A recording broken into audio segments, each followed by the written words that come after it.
हमारे पहले 2 लेवल नहीं देखे तो हमारी दूसरी वीडियोस में जाके ज़रूर देखें। सवाल नंबर 1, हज़रत नूह अलैहिस्सलाम ने कितने साल तबलीग की?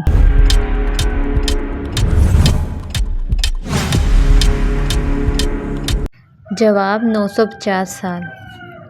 सवाल नंबर 2, किस नबी का वाक़या है कि इन्होंने चिड़िया के घोंसले को जलने से बचाया?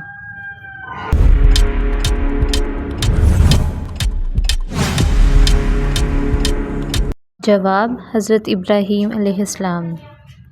नंबर 3, कुरान में सबसे ज़्यादा किस नबी का नाम आया है?